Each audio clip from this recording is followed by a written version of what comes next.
So guys, good morning. Ngayon ay araw ng linggo.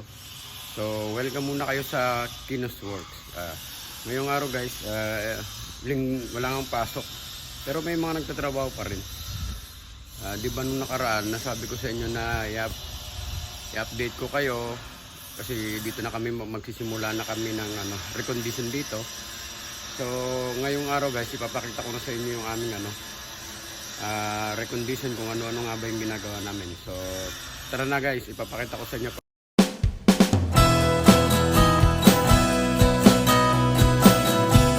So guys, ito na nga yung unang-unang ipapakita ko sa inyo, itong Isuzu 8-wheeler. Ayan, with boom. Yan, dalawa sila.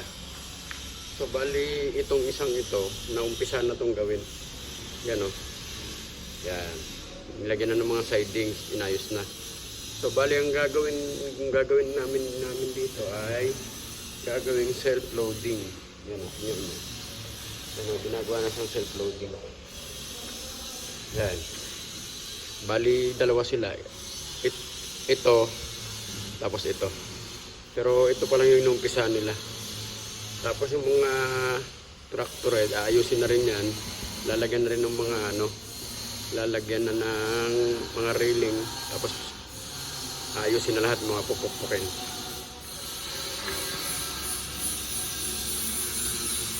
Tapos ito namang dump truck, inumpisa na rin ayusin.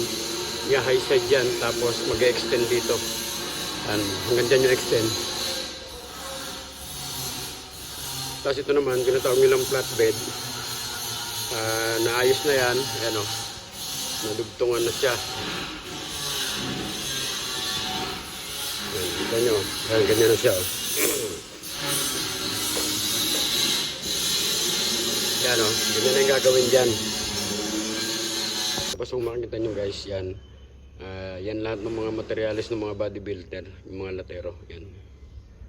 Yan. Yan, kung nakikita ninyo, nice na yung mga railing niya. Yan. Nice na rin yung lahat, oh. Yan. Repair na rin yung tanker. Ito, hindi pa. Pero ito, na-repair na rin siya. Tractor. Ayan, oh. Yan, ganyan na. Tapos itong dump truck nga, yan.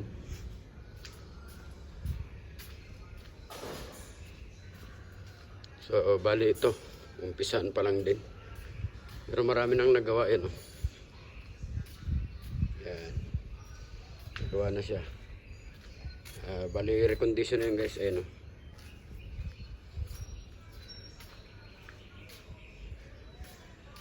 Nakagawa na kami ng isang sample ng high side.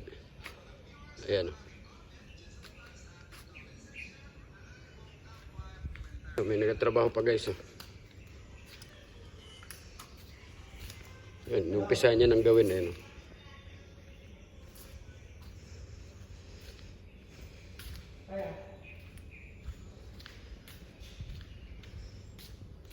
So hanggang dito na lang muna guys yung video ko kasi wala pa naman talaga ako may papakita ng maayos na. Bali tractor head pa lang halos natapos na.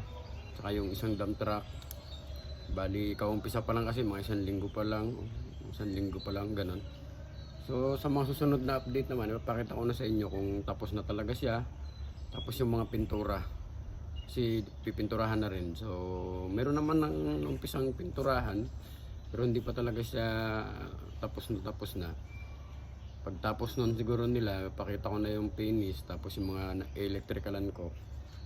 Kaya sa ngayon, hanggang doon na lang muna kasi nag-umpisa pa lang at titignan pa siguro ng management kung maganda nga yung pagkakagawa.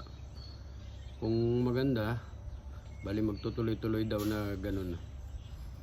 So bali hanggang dito na lang muna guys. Yung mga pintura hindi ko pa pinakita kasi ang pinakita ko lang muna naman ay yung mga latero. Yung mga ginagawa ng latero, bali yung recon para sa latero. So sa susunod, ipapakita ko naman sa inyo yung recon ng mga pintura na para makita nyo kung ano yung mga pagkakapintura nila. So hanggang dito na lang guys. Maraming salamat sa panonood nyo. Bali ito lang muna yung update ko. Thank